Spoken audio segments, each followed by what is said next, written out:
Nama saya Priska Septia Panjaitan. Di sini saya akan bercerita singkat mengenai biografi saya. Saya lahir pada tanggal 18 September 1999. Hobi saya hiking, karena itu saya sangat aktif dalam organisasi kepramukaan. Nah, saya anak pertama dari 4 bersaudara. Dan mengenai riwayat pendidikan saya tamatan dari Sekolah Dasar Swasta Bintang Timur Batam, Sekolah Menengah Pertama Negeri 21 Batam, dan Sekolah Menengah Atas Negeri 17 Batam. Dan saat ini saya berkuliah di Universitas Samratulangi Manado, Fakultas Matematika dan Ilmu Pengetahuan Alam, jurusan Biologi.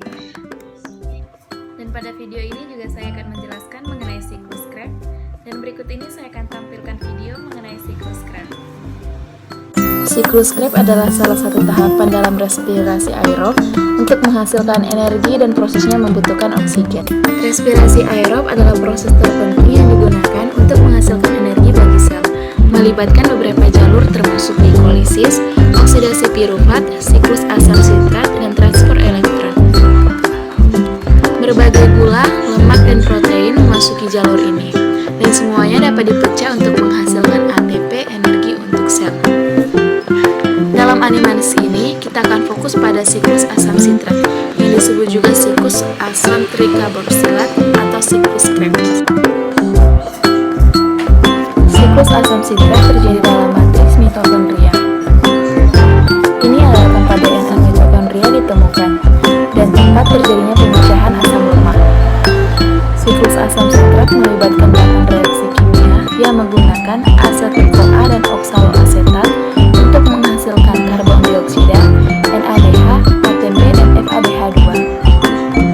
NADH dan FADH2 adalah pembawa elektron yang dapat digunakan dalam rantai transport elektron untuk menghasilkan lebih banyak ATP untuk sel. Mari kita lihat langkah-langkah utama siklus asam sitrat. Pada langkah pertama siklus, molekul berkarbon 2 dan molekul berkarbon 4 digabungkan untuk membentuk molekul berkarbon 6. Molekul berkarbon 6 ini mengalami beberapa perubahan biokimia selama siklus, dan pada akhir reaksi molekul berkarbon 4 akan dibentuk.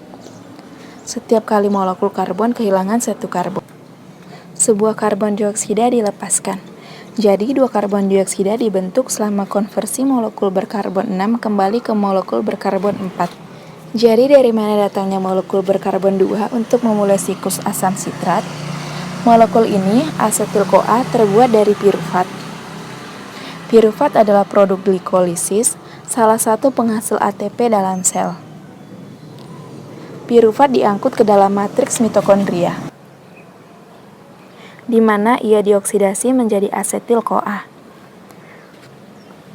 Langkah ini menghasilkan 1 NADH dan 1 karbon dioksida untuk masing-masing molekul pirufat yang terbuat dari glukosa. Asetil-CoA adalah titik awal untuk siklus asam sitrat. Dalam siklus asam sitrat, gugus asetil dari asetil-CoA dipindahkan ke oksaloasetat untuk membentuk sitrat. 4 reaksi enzimatik yang berbeda kemudian bergerak pada pembentukan suksinat. Langkah ini menghasilkan 2 karbon dioksida, 2 NADH, dan 1 ATP. Suksinat kemudian didaur ulang menjadi oksaloasetat melalui 3 reaksi lagi. 2 langkah ini menghasilkan FADH2 dan 1 NADH. Semua molekul energi yang dibuat dalam siklus asam sitrat bersama dengan yang diproduksi oleh glikolisis sangat penting untuk sel agar berfungsi penuh, karena kesalahan dalam jalur ini dapat menyebabkan penyakit yang mengancam jiwa. Sekian mengenai video biografi singkat saya serta penjelasan mengenai siklus Krebs. Terima kasih.